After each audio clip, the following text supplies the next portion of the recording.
There were rappers out there. Hey, what's your name? Hey, Susan, blowing up like balloons in. It was just like the non-apologetic news. All right, so you just got back from Vegas. How was that? Compared to all the times I've been to Vegas, it was definitely the craziest. Let's hear about it. I told you I wanted to stay away from the Strip. First time I was on the Strip, the Vegas thing happened, and Strip kind of sucks. You got to walk everywhere. It's like, to even get across the street, instead of like a crosswalk, you have to like walk up 40 concrete steps, go across this, down another 40, and then do that like 2 more times. And it's crazy. You will see drunk people fall and hit those concrete steps every time. But I stayed on Fremont, so it's like the old Strip, like the old gangster Strip, 20s, 30s, 50s, 60s, whatever it is, before Las Vegas Boulevard existed. So you got like an 8-block area or so, which probably has 20 plus casinos, and then they have something called the Fremont Street Experience. If you look at this picture right here, I stayed the Four Queens. That's the hotel casino I stayed at.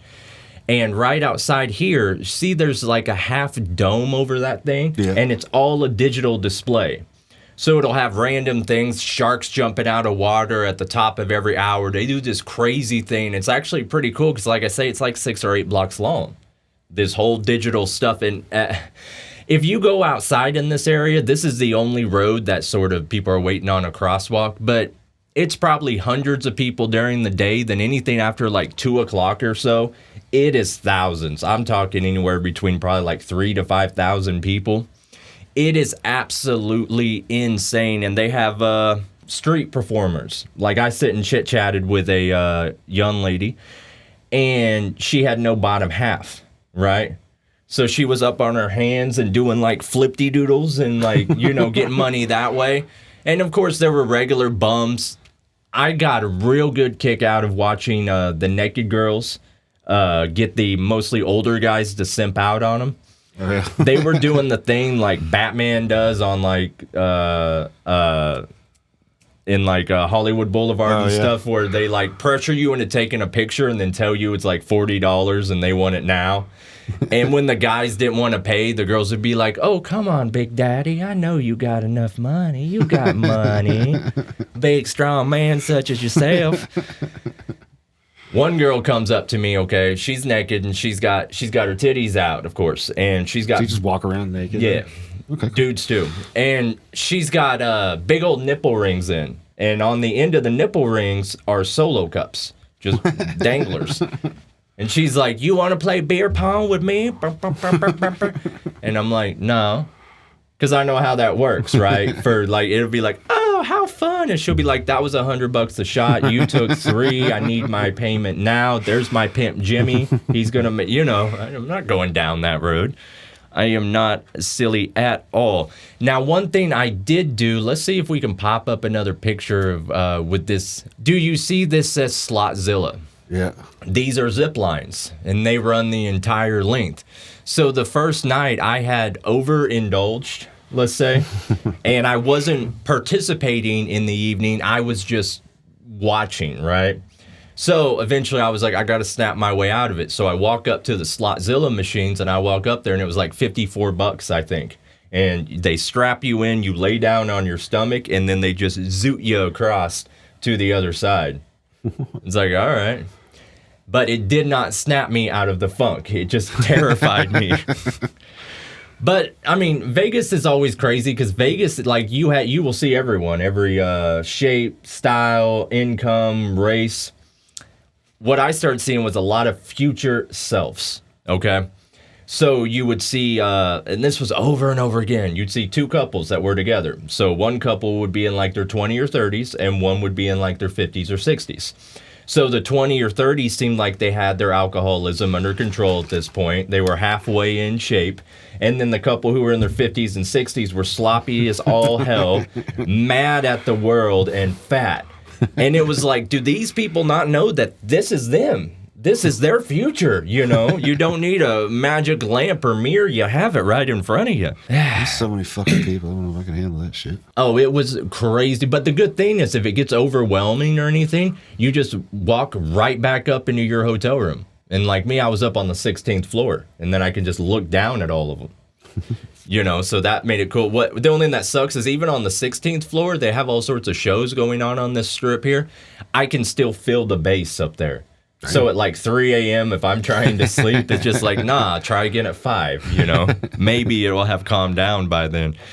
You know, I did wind up having to go to the strip, though. I'd got tickets for some shows. Like, I went and saw Gabriel Iglesias, which I always like, but for some reason this show was just like extra PG and extra soft, and I don't know, I wound up leaving early. But a little bit later I went to see Bone Thugs, right? I thought seeing Bone Thugs in Vegas, how awesome would that be? Right. So I had like 2 hours that I could be at the show before I had to go to this Jason Ellis comedy show thing. So I was like, well, hopefully they don't have too many openers. I'll at least see a few songs of Bone, whatever. That'll be worth the $30 or something I paid for the ticket. So fast forward the 2 hours, and their opener hadn't even came on yet. And someone who works there is walking around saying it's going to be at least a minimum of another 2 hours before they even get there.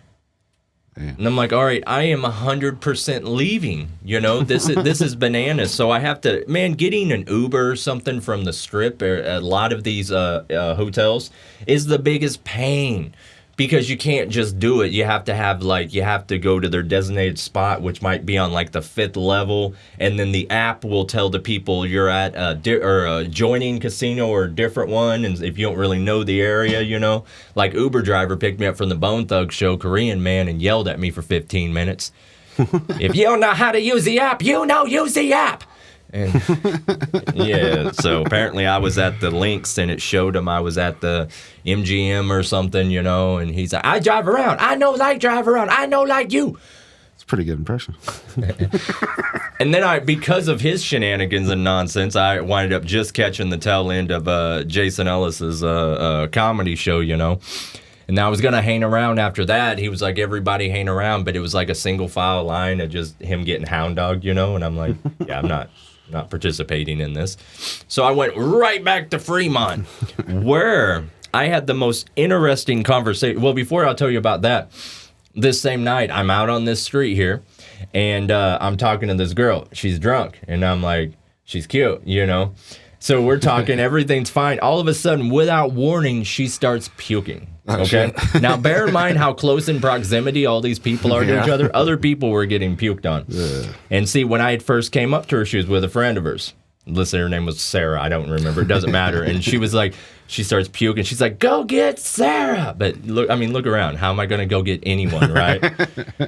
So I was like, okay. And then I just went on with my evening because, like, what do you do? You know what I mean? She should have called Sarah. I can't find her in a crowd of 5,000 people. What are we talking about here? Anyways, I go into the Four Queens, and I'm sitting at a bar, and I'm playing some poker. And there's a guy sitting next to me, and he has a folder. And the folder says top secret legal files. But he wrote that on there, right? It wasn't, you know what I mean? So something told me not to talk to this guy, right? Eventually, he starts talking to me, and he starts pulling the files out of this. This would have been on a Saturday night, I believe. He had just gotten out of essentially a mental asylum on Thursday. I asked him what happened. He said he had made social media threats a few years ago saying that he wants to be the next Vegas shooter. And they locked him up, plain and simple, you know. And he just got out, and he was telling me how he hears voices. Immediately came to Vegas. And he was like, I hear voices. I have to follow the voices. So I was like, all right, I'm trapped in a conversation with this fella. So fucking psychopath. 110%. So I start telling him, hey, if you follow those voices, they're going to lock you in a cage, pal. They're never going to see the light of day. No one's going to remember you. Whatever you think is going to happen isn't. Plain and simple. So he starts showing me all these ramblings on all these pages. He's like, look, I'm writing a book. And I was like, dude, this ain't a fucking book. It's a manifesto. I was like, no one wants to read your garbage ramblings. I was like, here's what you need to do. I was like, here's how you write a book. You know, you come up with a complete story. You write it out over 1 or 2 pages. You divide that into sections. Those sections are your chapters. Once you get all that done, I gave him a website that for like $75 will put it up on like, I don't know, whatever would be the equivalent of like iTunes, but for books, you know. He really liked that idea. He's like, yeah, I could be remembered for that. I was like, yeah, because if you do the stupid shit, you ain't going to be remembered for nothing, you know. And then he wanted to pal around with me. He's like, hey, let's go for a walk, man. I was like, no. None of that is happening at all, ever. And he told me how he was homeless and he was trying to get his life back together. And I said, well, what have you done in these past 3 days? He's like, I haven't done anything. I was like, then you ain't even fucking trying. I was like, whatever you think, you have this grand vision of being a writer, you're about to piss it away with all this stuff. He's like, well, if it makes you feel any better, I quit taking my pills. I'm like, oh, Jesus, buddy. So much better. The only reason I tell that story is I go up to my hotel room. And, you know, anywhere I go, I fly with firearms, you know. So I, of course, had a firearm legally in my hotel room. And this is basically what you see from my hotel room looking down, right? And it made me think that, you know, since I was down there when the Vegas shooting had happened, they have not put anything in place to stop it from happening again. Like, it is completely open season. You know what I mean? Like, if I would have been the type of person...